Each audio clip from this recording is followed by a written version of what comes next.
janji kokoh, saling cinta, saling hormat, saling jaga, saling ridho, musyawarah untuk sakinah. Untuk aturan perwalian dalam sebuah pernikahan yang benar menurut aturan itu sebenarnya bagaimana ya? Wali itu secara umum sederhananya pertama itu adalah ayah kandung. Ketika ayah kandung meninggal, maka jatuh kepada kakek. Bapaknya bapak tidak ada, bapaknya bapak. Jadi bapaknya kakek. Kemudian kalau bapak sudah tidak ada, kemudian bapaknya bapak atau kakek sudah tidak ada, kemudian bapaknya kakek atau buyut sudah tidak ada, apalagi yang seterusnya, kepada siapa itu jatuhnya hak perwalian itu? Karena ini bapaknya kakek tidak ada, jatuh kepada saudara kandung yang seayah seibu. Saudara kandung seibu tidak ada, saudara kandung seayah. Berarti kakak atau adik laki-laki seayah seibu ya, atau seayah saja. Nah kemudian kalau saudara kandung seayah seibu atau saudara kandung seayah juga tidak ada, nah kepada siapa lagi itu tanah itu? Nah itu baru kalau tidak ada saudara kandung ayah yang seayah, paman atau uwa yang seayah seibu. Nah yang saya sebut tidak ada, yang seayah, paman atau uwa yang seayah. Berarti paman atau uwa dari ayah ya. Nah kemudian kalau paman atau uwa itu juga sudah tidak ada, maka selanjutnya kepada siapa lagi tanah itu? Jatuh kepada anaknya, uwa atau paman yang seayah seibu. Misal sepupu. Oh berarti saudara sepupu atau misan juga itu bisa menjadi wali nikah tatkala yang lebih berhak dari atasnya tidak ada. Hebat ya. Bukankah itu bisa dinikahi juga ya? Bagaimana itu? Nanti di waktu yang lain saja. Kemudian Panaib, dari sekian urutan orang-orang yang berhak menjadi wali dalam nikah, ayah, kemudian tidak ada ayah jatuh ke kakek, kemudian ke buyut.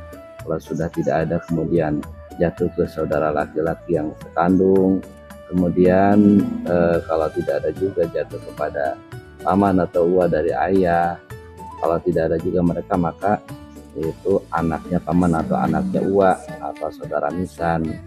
Nah apakah semua itu boleh diacak atau harus berurutan? Harus berurutan, tidak boleh diacak. Satu contoh misalkan tadi ada saudara kandung yang seayah, sementara ada juga saudara kandung seayah seibu. Saudara kandung seayah usianya 25 tahun, saudara kandung seayah seibu usianya 21 tahun, ya tetap harus saudara kandung seayah seibu. Jadi urutannya harus jelas, tidak bisa diacak. Nah jadi dasarnya kan begini, wali itu ada dua, ada wali nasab, ada wali hakim. Nah wali nasab seperti tadi urutannya kurang lebih. Nah kemudian kalau dari sekian rangkaian atau orang-orang yang berhak menjadi wali dalam nikah semuanya tidak ada, kata orang sudah mapoikan obor ya. Lalu kepada siapa lagi orang yang berhak menjadi perwalian dalam pernikahan tersebut? Nah ketika sudah tidak ada walinya, itu baru pindah ke wali hakim.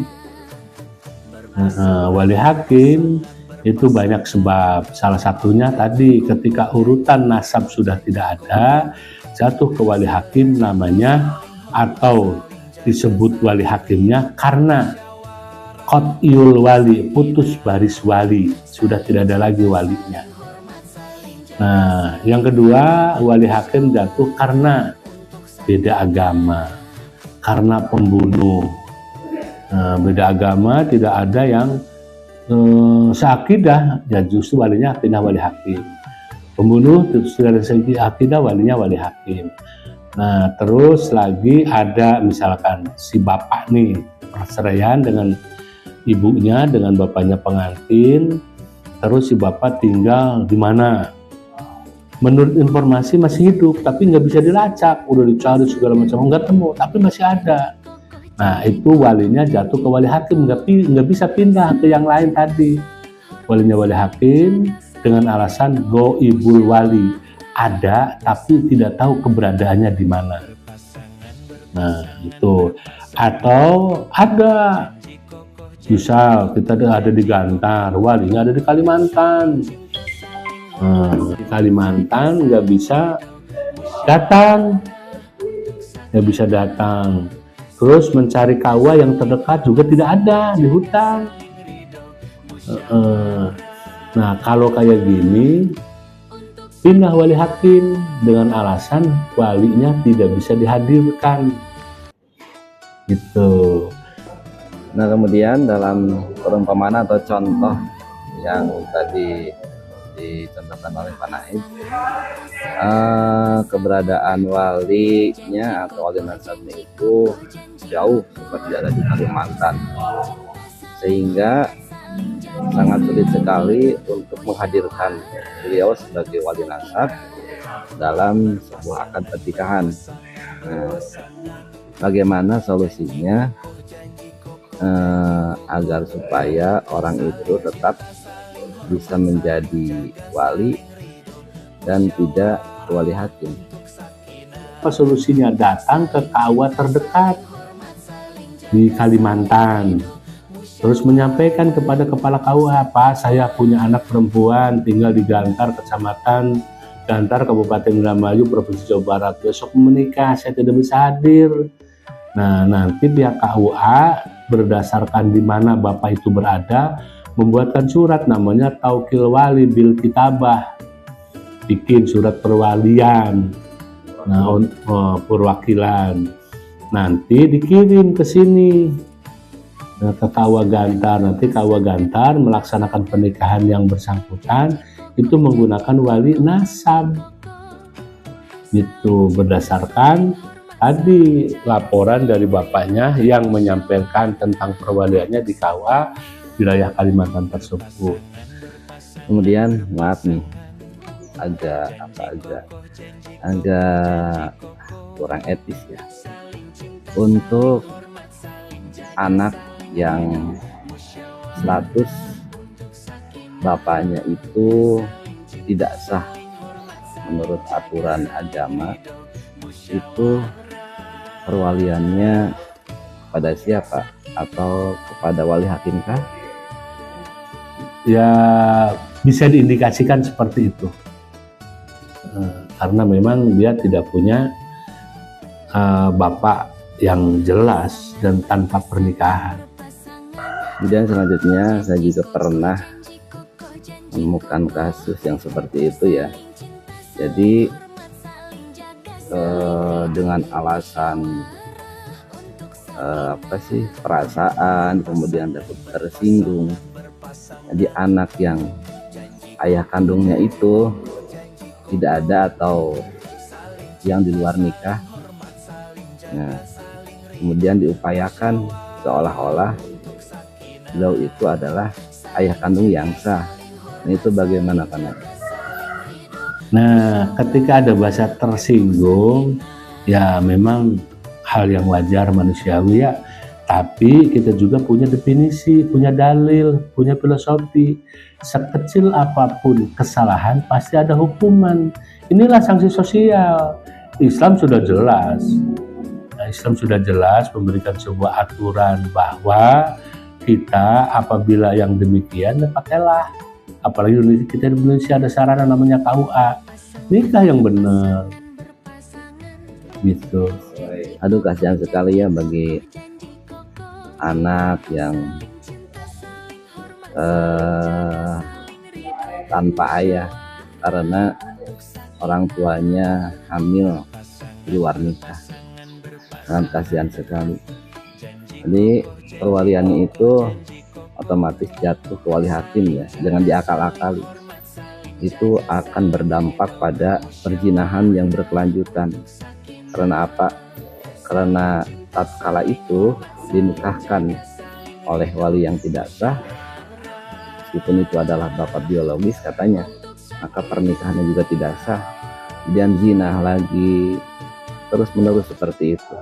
Oleh karena itu benar kata Al-Quran, wala taqrabu zina, jangan engkau sekali-kali mendekati zina, karena itu sangat menjijikan, sangat membahayakan. Nah kemudian Pak Naib, kemarin ketika kita melaksanakan apel di Kecamatan Gantar, ada sebuah gagasan, yaitu GAS, gerakan sadar nikah tercatat ya kalau nggak salah. Itu bagaimana itu maksudnya dengan GAS itu? Ya, itu GAS itu kan akibat ya. Kalau GAS itu akibat, gerakan sadar nikah tercatat itu akibat, karena fenomena di lapangan sekarang ini ada di provinsi lain, lah ribet nikah tuh. Harus daftar ke KUA, harus bayar, udah punya anak mending cocok, kalau nggak cocok berantem, lari ke pengadilan, bayar lagi, udah disidang, tetap pengikat, belum harus memberi nafkah, harus ini harus itu. Ya daripada kayak gitu, hari ini kan suka sama suka.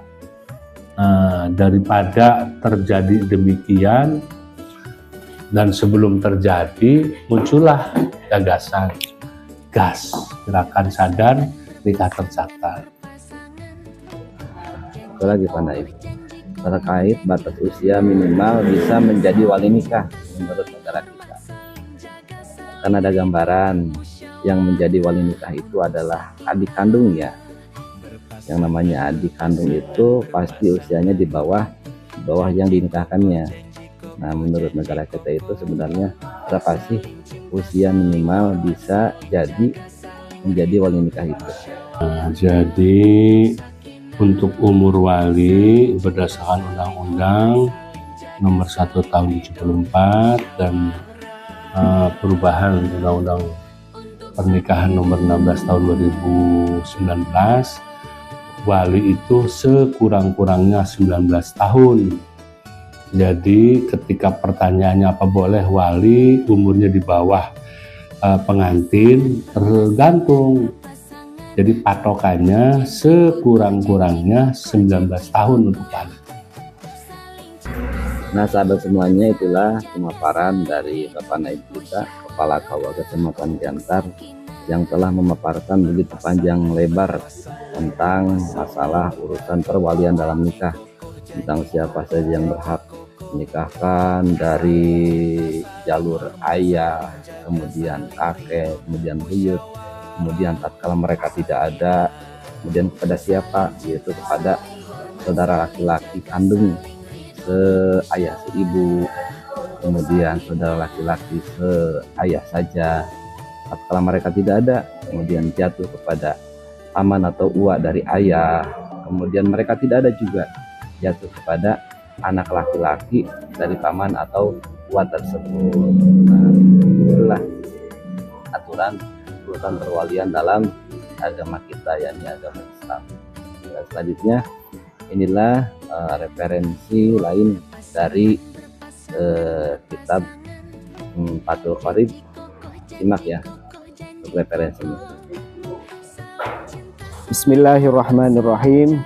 Saya bacakan dari kitab Fathul Qorib, atau yang lebih dikenal dengan takrib, bab tentang perwalian dalam akad nikah.